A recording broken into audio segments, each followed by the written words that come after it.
Hello दोस्तों, कैसे हैं आप सब। मैं आपकी दोस्त फिर से हाजिर हूं आपके सामने यूनियन बजट 2021 को लेकर। यूनियन 2021 जो 1 फरवरी 2021 में आया है, जिसकी खास बात यह है कि ये डिजिटल फॉर्म में है, पेपरलेस बजट।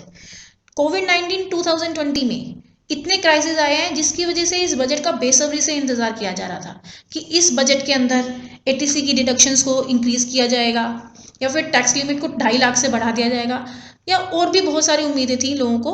हालांकि ये चीज़ें नहीं की गई हैं, लेकिन फिर भी ये बजट काफ़ी एस्पेक्ट्स में बहुत अच्छा है। इसके बारे में मैं आपको अच्छे से बताऊंगी, लेकिन हमारे चैनल को सब्सक्राइब कर दीजिए और एंड तक ज़रूर देखिएगा, तभी आपको यूनियन बजट फाइनेंशियल ईयर 2021 की हाइलाइट्स के बारे में अच्छे से पता लग जाएगा।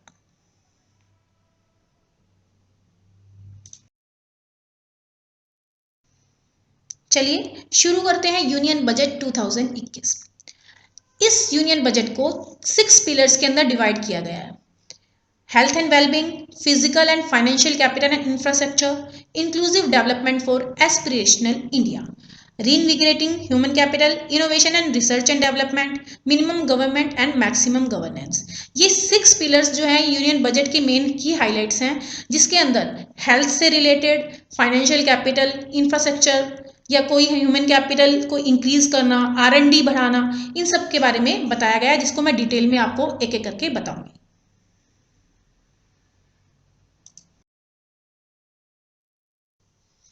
दोस्तों, पहला पिलर है health and wellbeing. Health and wellbeing के ऊपर हमारी गवर्नमेंट जो है 2,23,846 करोड़ एलोकेट करने वाली है अपने फंड्स को, जो कि in comparison to last year आपके 137% इंक्रीज है। कोविड वैक्सीन पर 35,000 करोड़ लगाए जाएंगे। पीएम की आत्मनिर्भर स्वस्थ भारत योजना वो भी लॉन्च की जाएगी, जिसके अंदर टोटल 64,180 करोड़ अगले 6 सालों में खर्च किए जाएंगे। मिशन पोषण 2.0 भी लॉन्च किया जाएगा।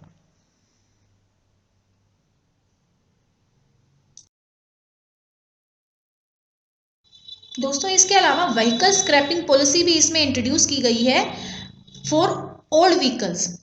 जो भी हमारे पर्सनल व्हीकल्स होंगे उसको 20 साल के बाद फिटनेस टेस्ट उसके लिए कंडक्ट किया जाएगा, और कॉमर्शियल व्हीकल्स के आफ्टर 15 ईयर्स फिटनेस टेस्ट को कंडक्ट किया जाएगा, सो दैट जो भी हमारी पुरानी व्हीकल्स हैं उसको स्क्रैप कर दिया जाए। इसके अलावा जल जीवन मिशन लॉन्च किया जाएगा for universal coverage of water supply. Urban स्वच्छ भारत मिशन 2.0 भी इम्प्लीमेंट किया जा रहा है इस बजट में, और लगभग 2217 करोड़ एलोकेट किए जा रहे हैं एयर पोल्यूशन कंट्रोल, यानी एयर पोल्यूशन को हमें कंट्रोल करने के लिए भी 2217 करोड़ रुपए यूज किए जाएंगे।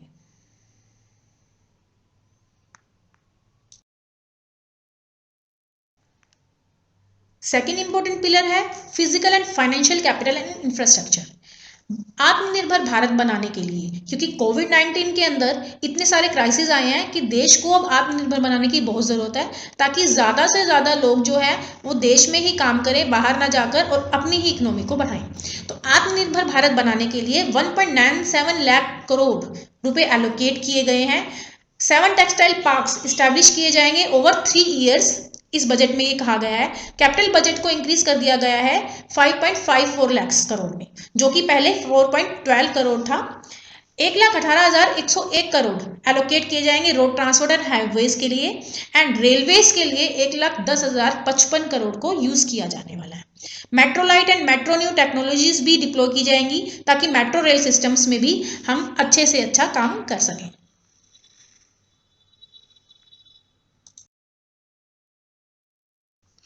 नेक्स्ट है पावर डिस्ट्रीब्यूशन सेक्टर स्कीम को लॉन्च किया जाएगा, जिसका टोटल एक्सपेंडिचर 3,05,984 करोड़ है, जो 5 साल तक खर्च किया जाएगा। इन्वेस्टर्स के लिए इन्वेस्टर चार्टर मेंटेन किया जाएगा। FDI limit, foreign direct investment limit को इंक्रीज कर दिया गया है from 49% to 74% in insurance companies. Okay, and 20,000 crore public sector banks को दिए जाएंगे फॉर रिकैपिटलाइजेशन। एंड 5 लाख तक अगर कोई बैंक हमारा बैंकरप्ट हो जाता है या खत्म हो जाता है, उस केस में डिपॉजिट के 5 लाख आपको अर्ली एक्सेस प्रोवाइड किए जाएंगे।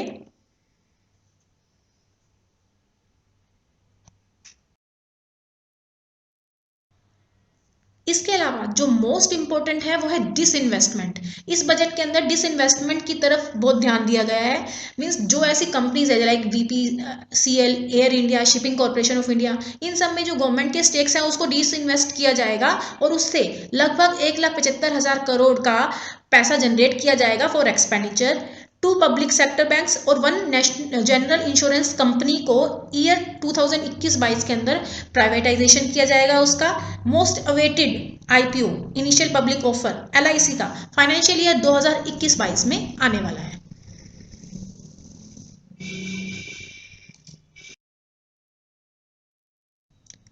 नेक्स्ट बहुत इंपॉर्टेंट पिलर है 3, inclusive development for aspirational India. इसके अंदर एग्रीकल्चर सेक्टर के ऊपर ध्यान दिया गया है कि एग्रीकल्चर क्रेडिट टारगेट को एलोकेट किए जाएंगे लगभग 16.5 लाख करोड़ रुपए। रूरल इंफ्रास्ट्रक्चर डेवलपमेंट फंड में एलोकेट किए जाएंगे 40,000 करोड़ रुपए।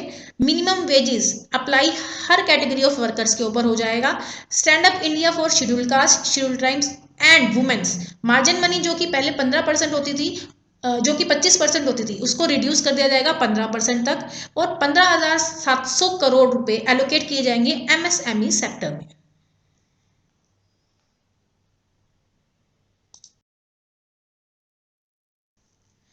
नेक्स्ट इंपॉर्टेंट पिलर 4 है रीइन्विगरेटिंग ह्यूमन कैपिटल। हमारी ह्यूमन पावर को और एनर्जेटिक करने के लिए और इंक्रीज करने के लिए, उसको बढ़ावा देने के लिए 100 न्यू सैनिक स्कूल्स सेटअप किए जाएंगे in partnership with NGOs, private school and states. Higher education commission of India को सेटअप किया जाएगा। सेंट्रल यूनिवर्सिटी को भी सेटअप किया जाएगा इन लेह। 35,219 करोड़ अगले 6 सालों के लिए एलोकेट किए जाएंगे ताकि 4 करोड़ SC स्टूडेंट्स को हम बेनिफिट दे सकें। और UAE एंड जापान के साथ पार्टनरशिप की जाएगी स्किल डेवलपमेंट प्रोग्राम्स के लिए।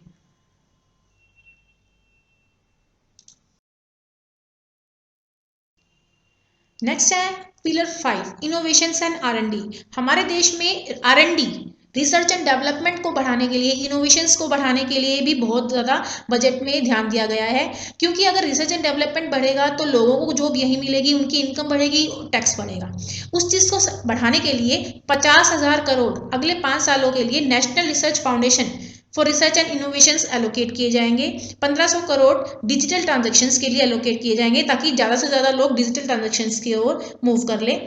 सारी गवर्नमेंट पॉलिसीज अवेलेबल हो जाएंगी इंटरनेट पर हर मेजर इंडियन लैंग्वेजेस में under NTLM, national language translation mission.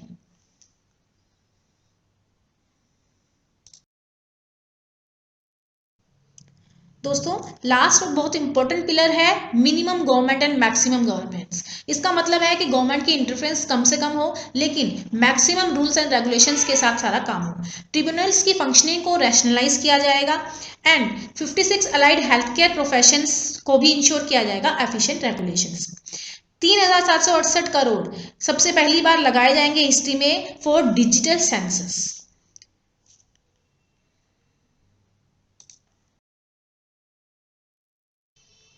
चलिए अभी हमने बात की 6 पिलर्स के बारे में।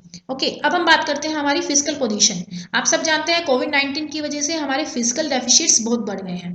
FRBM एक्ट के हिसाब से हमारा 31/3/2021 तक फिजिकल डेफिसिट 3% होना चाहिए। डेफिसिट का मतलब हमारे एक्सपेंडिचर इनकम से ज़्यादा हो गए हैं, ठीक है, वो 3% तक होने चाहिए थे लेकिन वो पहुंच गए हैं 9.5% तक। इस वजह से हमें FRBM एक्ट के अंदर अमेंडमेंट लानी पड़ेगी क्योंकि हम ये टारगेट अपना अचीव नहीं कर पाए हैं। अब हमारा इस बजट में मेन टारगेट क्या है कि हमारा जो 9.5% फिजिकल डेफिसिट हुआ है of GDP for current year, उसे हमें रिड्यूस करना है 4.5% तक अप टू 2025-26।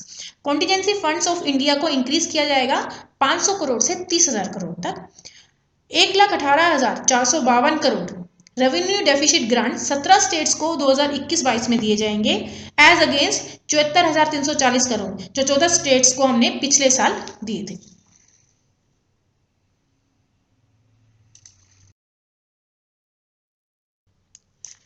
चलिए अब बात कर लेते हैं इनकम टैक्स अमेंडमेंट्स की जो इस बजट में प्रपोज किए गए हैं। लेकिन उससे पहले एक चीज़ आपको बता देती हूँ, इनकम टैक्स के अमेंडमेंट्स और GST के अमेंडमेंट्स के लिए हम एक सेपरेट वीडियो बनाएंगे तो आप उसको रेफर कर सकते हैं अगर आप डिटेल में देखना चाहते हैं तो। चलिए शुरू करते हैं। इनकम टैक्स स्लैब्स में कोई भी चेंज नहीं किया गया है, क्योंकि लोगों को उम्मीद थी कि इस बार इनकम टैक्स स्लैब्स में काफ़ी चेंज किया जाएगा, एटीसी की डिडक्शंस भी बढ़ा दी जाएंगी। ऐसा हुआ नहीं है, इनकम टैक्स के अंदर कोई भी चेंज नहीं किया गया है उनकी स्लैब्स में। ओके, एक रिलीफ सीनियर सिटीजन को दिया गया है। इसमें क्या कहा गया है कि 75 साल का कोई सीनियर सिटीजन या उससे ज़्यादा अगर उसकी एज हो और उसको सिर्फ पेंशन और इंटरेस्ट इनकम ही मिलती है, तो उसको रिटर्न फाइल करने की ज़रूरत नहीं है। इवन कोई टीडीएस भी उसकी एफडीआर इंटरेस्ट पर डिडक्ट नहीं होने वाला है। इसके साथ साथ डिस्प्यूट रेजोल्यूशन कमेटी भी फॉर्म की जाएगी कुछ स्मॉल टैक्स पेयर्स के लिए जिनकी इनकम अप टू 50 लाख है या डिस्प्यूटेड इनकम 10 लाख तक है।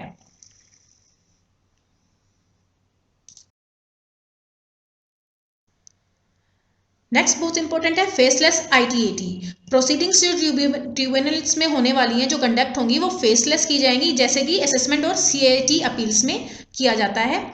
Exemption for audit, 95% of digital transactions जो टैक्स पेयर्स करते हैं, उस केस में पिछले साल टैक्स ऑडिट लिमिट जो है 5 करोड़ तक ले गए थे, उसको अब 10 करोड़ कर दिया है। यानी 10 करोड़ तक अगर आपकी टर्नओवर है और 95% ऑफ डिजिटल ट्रांजेक्शन्स आप करते हैं, तो उस केस में आपको टैक्स ऑडिट करवाने की ज़रूरत नहीं है। ओके, नेक्स्ट है relief from advance tax on dividend. Interest 234C के अंदर जो आपको डिविडेंड पे मिलता है, वो कैलकुलेट और लेविएट तभी होगा उसी क्वार्टर में जिस क्वार्टर में आपको डिविडेंड डिक्लेयर हो रहा है या फिर रिसीव हो रहा है।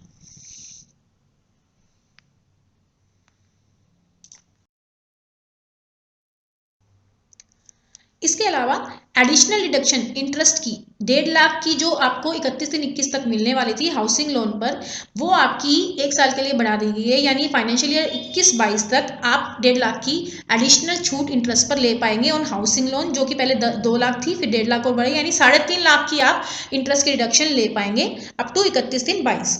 Pre filing of returns, pre filling of returns, आप सबको पता है कि हमारी काफ़ी सारी डिटेल्स जो हैं वो प्रीफिलिंग हो जाती हैं। इसके साथ साथ कुछ और डिटेल्स को प्रीफिलिंग किया गया है इसके अंदर। Details of capital gains from listed securities, dividend income या interest from bank post office, इसको भी प्रीफिल्ड किया जाएगा। रिलीफ टू स्मॉल ट्रस्ट, कुछ स्मॉल ट्रस्ट को रिलीफ दिया गया है, उनकी threshold limit for exemption from 1 crore to 5 crore कर दी गई है।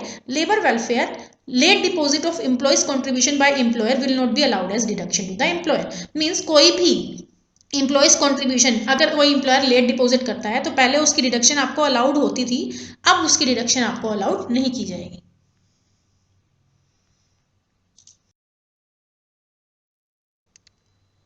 नेक्स्ट है दोस्तों incentives for startups. Tax holiday for startups increase कर दिया गया है फॉर फर्दर 1 मोर ईयर्स, यानी टिल 31 मार्च 2022। ULIP policies under next tax, अगर आप कोई यूलिप इंश्योरेंस पॉलिसी इशू करते हैं ऑन एंड आफ्टर 1 फरवरी 2021 और उसकी प्रीमियम जो है aggregate in a year 2.5 lakh से ज़्यादा है, तो उस केस में उसको कैपिटल एसेट्स जो है ट्रीट किया जाएगा। पहले जो है इनके मैच्योरिटी अमाउंट्स को एग्जाम्प्ट किया जाता था अंडर सेक्शन 1010D में, लेकिन अब वो टैक्सेबल हो जाएगी अंडर हेड कैपिटल गेन अगर 2.5 लाख से ज़्यादा हम लोग प्रीमियम भर रहे हैं तो। इसके अलावा गुडविल जो है ब्लॉक ऑफ एसेट से रिमूव कर दी गई है for the purpose of depreciation, यानी गुडविल के ऊपर आप डेप्रिसिएशन क्लेम नहीं कर सकते। इसके साथ साथ ट्रांसफर ऑफ एसेट्स अगर आप 12 नवंबर 2020 से 30 जून 2021 के बीच में करते हैं बीइंग रेजिस्ट्रेशन यूनिट, उसकी लिमिट को इंक्रीज कर दिया गया है 120% तक subject to other conditions.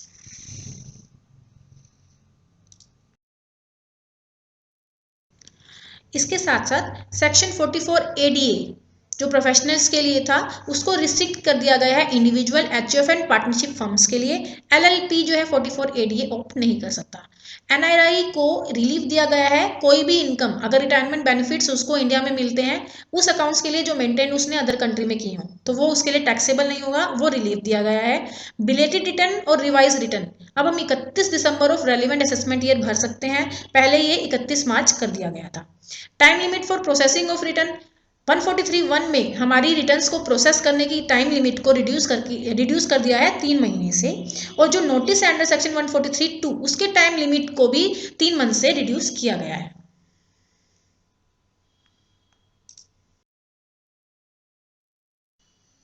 Next है elimination of reason to believe and failure on the part of assessee word from section 147 section के जो बहुत इंपॉर्टेंट पॉइंट्स थे यानी नींव थे, reason to believe and failure on the part of assessee, उन words को 147 सेक्शन से एलिमिनेट कर दिया गया है।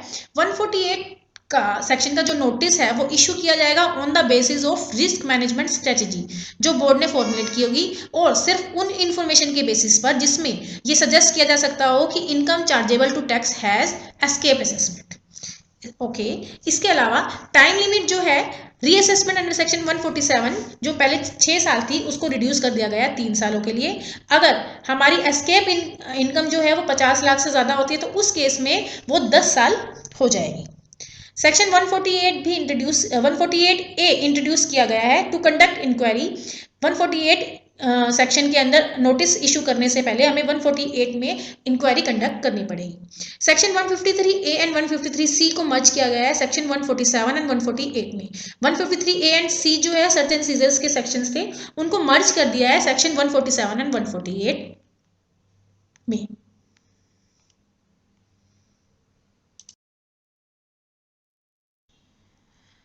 नेक्स्ट है दोस्तों 194Q, एक नया सेक्शन इंसर्ट किया गया है ताकि एक बायर जो है वो टीडीएस डिडक्ट करे ऑन परचेज ऑफ गुड्स, उसी लाइन पर जैसे सेक्शन 206(1)H में किया गया है, जिसके अंदर सेलर जो है अगर किसी पार्टी को 50 लाख से ज़्यादा सेल करता है कोई गुड्स और उसकी पिछले साल टर्नओवर जो है वो 10 करोड़ से ज़्यादा थी, उस केस में वो टीसीएस कलेक्ट करता है in the same line buyer यहाँ पर टीडीएस जो है वो डिडक्ट करेगा अंडर सेक्शन 194Q। इसके अलावा सेक्शन 281B में भी अमेंडमेंट की जाएंगी सो दैट जो पेनल्टी है अंडर सेक्शन 271AAD में अगर कोई जीएसटी का फ्रॉड होता है तो उसकी रिकवरी के लिए प्रॉपर्टी को भी अटैच किया जा सकेगा इस अमेंडमेंट के थ्रू।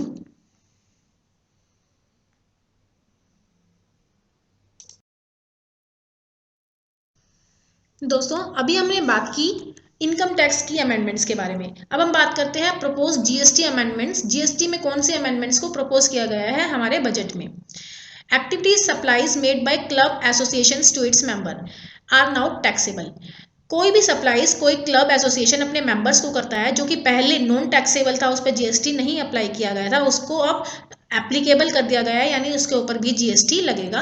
सेक्शन 15 जो कि कहता है कि हमारे कैश पोर्शन पर ही इंटरेस्ट लगना चाहिए अगर डिले पेमेंट करते हैं, तो उसको एप्लीकेबल किया गया है फ्रॉम 1 जुलाई 2017 से। Requirement of GST audit and certification by CA is done away with. GST audit और सर्टिफिकेशन जो कोई सीए या सीडब्ल्यूए कर रहा है उसको उसकी रिक्वायरमेंट को खत्म कर दिया गया है। अब एसएससी को ही अपनी एनुअल रिकन्सिलिएशन स्टेटमेंट को सेल्फ सर्टिफाइड करना होगा। Seizure and confiscation of goods in transit, इन दोनों ही एक्टिविटी को सेपरेट प्रोसीडिंग्स में लिया जाएगा for recovery of tax. Provisional attachment of property, हमारी प्रॉपर्टी एंड बैंक की प्रोविजनल अटैचमेंट एप्लीकेबल होगी फ्रॉम प्रोसीडिंग्स की स्टार्टिंग से लेकर till the expiry of 1 year from date of the order.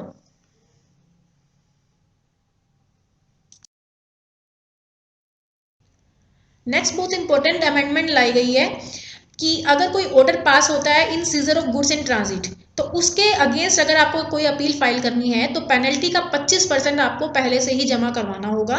इसके अलावा मिनिमम अमाउंट ऑफ पेनल्टी अगर detention और कॉन्फिस्केशन होती है या कन्वेंस उसको इंक्रीज कर दिया गया है 200% और 100% रिस्पेक्टिवली। सिर्फ notified class of tax payer और notified class of goods and services ही जीरो रेटेड सप्लाईज के लिए एलिजिबल होंगे on payment of IGST. Non realisation of sale proceeds, अगर एक्सपोर्ट सेल्स की आपको रियलाइजेशन सेल प्रोसीड्स आपको नहीं मिली है within specified time under FEMA तो आपको रिफंड जो है वो रिटर्न करना होगा।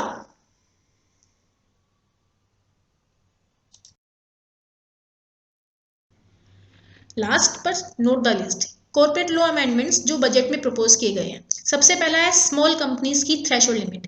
पहले स्मॉल कंपनीज की थ्रेशोल्ड लिमिट क्या हुआ करती थी कि पेड अप कैपिटल हमारी up to 50 lakh and turnover up to 2 crore तो हमारी वो कंपनी स्मॉल कंपनी मानी जाती थी, लेकिन इसको अब इंक्रीज कर दिया गया है यानी अगर हमारी टर्नओवर 20 करोड़ तक है और हमारी paid up share capital 2 crore तक है तो भी हम एक स्मॉल कंपनी में ही लाइक करेंगे।